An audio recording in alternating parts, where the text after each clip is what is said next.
আসসালামু আলাইকুম প্রিয় দর্শক, এই মুহূর্তে আমি আছি সর্বতা ইউনিয়নের বাহাদুর চৌমুনির ভবানীবাড়ি সংলগ্ন এলাকায়।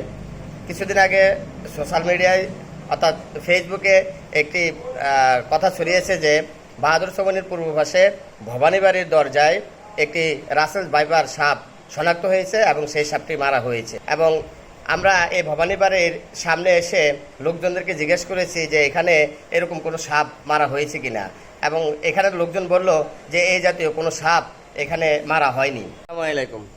আপনাদের বাহাদুর চৌমুনির পাশে ভবানীবাড়িতে কিছুদিন আগে ফেসবুকে প্রকাশ হলো যে একটি রাসেল ভাইপার সাপ মারা হয়েছে, কথাটাকে সত্যি না মিথ্যা? এগুলো তো মিথ্যা। কিছুদিন আগে একটা সাপ মারছে কালীপানা। জি, আমাদের দেশীয় সাপ এটা। জি জি, এই কালীপানা এটা কতদিন আগে মারছে? দিন 10-এরও বেশি। 10 দিন আগে ভবানীবাড়ির এখানে মারছে। হ্যাঁ, এখানে মারছে। সেটাকে রাসেল ভাইপার বলে প্রচার করা হয়েছে। হ্যাঁ, মনে হয় এরকমই প্রচার করা হয়েছে, কিন্তু আসলে এটা কালীপানা। এটা রাসেল ভাইপার ছিল না। না না। ধন্যবাদ আপনাকে। আসসালামু আলাইকুম। লোক মুখে আমরা শুনতে পেরেছি যে লালমোহন নয়নী গ্রাম 4 নং ওয়ার্ডে একটি সাপ ধৃত হয়েছে। আমরা সেখানে গিয়ে খোঁজখবর নেওয়ার চেষ্টা করেছি। আমরা অনেকগুলো প্রথমেই যে পয়েন্টে সাপটি মারা হয়েছে বলে বলা হয়েছে, আমরা সেখানে গিয়ে খোঁজ নিয়েছি। তারা অন্য একটি পয়েন্টের কথা বলছে। আমরা সেই পয়েন্টে গিয়েছি, সেখানে তারা কিছুই জানে না, তারা আরেকটি পয়েন্টের কথা বললো। আমরা সেখানে গিয়েছি, আমরা এরকম 4টি পয়েন্টে খোঁজ নিয়েছি নয়নী গ্রামের 4 নং ওয়ার্ডের, এবং প্রত্যেকটা পয়েন্ট থেকে অন্য পয়েন্টের কথা বলা হয়েছে, এবং প্রত্যেক পয়েন্টে গিয়েই আমরা সাপের কোনো হদিশ পাইনি।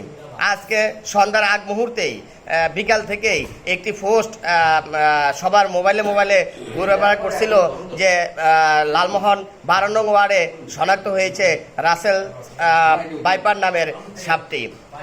এবং অনেকেই মন্তব্য করেছেন যে 12 নং ওয়ার্ডের পৌরসভা 12 নং ওয়ার্ডের কোন বাড়িতে সাপটি শনাক্ত হয়েছে, এবং উত্তরে পোস্টদাতা অনেকেই বলেছেন যে সাপুরিয়া বাড়িতে সাপটি শনাক্ত হয়েছে। এবং সেই তথ্যের ভিত্তিতে আমরা সাপুরিয়া বাড়িতে গিয়ে উপস্থিত হয়েছি। সাপুরিয়া বাড়িতে এই ধরনের সাপের কোনো, সাপুরিয়া বাড়ি থেকে বলা হয়েছে যে পাঁচতান বাড়িতে সাপ পাওয়া গিয়েছে। আমরা পাঁচতান বাড়িতে গিয়েছি, সেখানেও কেউ সাপের কথা বলতে পারেনি। তারা আমাদেরকে বলল পাশের মির্জাবাড়িতে সাপটি পাওয়া গেছে। আমরা সেই মির্জাবাড়িতে গিয়ে উপস্থিত হয়েছি। মির্জাবাড়িতে অনেক লোকজনের সাথে আমরা কথা বলেছি, তারা বলছে এই রকমের কোনো সাপ এখানে পাওয়া যায়নি। আসসালামু আলাইকুম ভাই, আপনার নাম? আমার নাম মোহাম্মদ জাহিদ হোসেন লাবলু। আপনাদের কোন বাড়ি? এসাগমিদ্দে বাড়ি। আজকে দুপুরে বা দুপুরের পরে বা সন্ধ্যার আগে আপনাদের বাড়িতে রাসেল ভাইপার নামে কোনো সাপ কি আপনারা দেখছেন বা মারছেন? না, এমন তো কোনো ঘটনা হয়নি ভাই আমাদের এখানে। আমরা ফেসবুকে সবাই ছড়াই দিছে পৌরসভা 12 নং ওয়ার্ড সাপুরিয়া বাড়িতে যে একটা সাপ মারছে, সেখান থেকে আইসা খবর পেলাম যে মিথ্যা বাড়িতে বুয়াকে লটাই দিছে আর কি। আমাদের এলাকায় এমন কোনো ঘটনা নেই, এটা বুয়া। আপনারা দেখছেন কোন সাপ মারছেন, দেখছেন? এই যে সাপটার নাম শুনছেন পর্যন্ত, বাস্তবে কেউ মারছেন টারছেন? নাম শুনছি কিন্তু বাস্তবে কেউ এই সাপটা এখনো মারেন নাই। আচ্ছা, ঠিক আছে, সবার ধন্যবাদ। আসসালামু আলাইকুম। তাহলে পরিশেষে কি দাঁড়ালো যে রাসেলস ভাইপার লালমোহনকে ঘিরে ফেলেছে।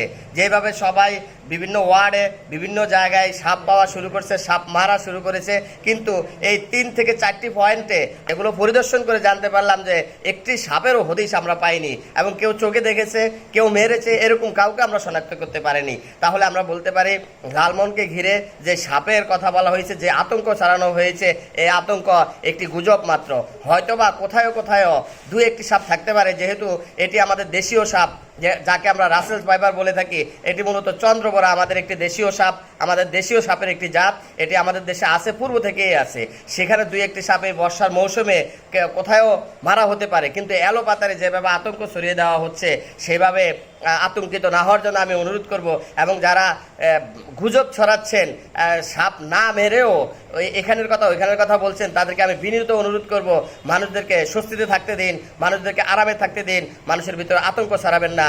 এই প্রত্যাশা রেখে এখানেই শেষ করছি। প্রত্যেকে ভালো থাকবেন। আসসালামু আলাইকুম।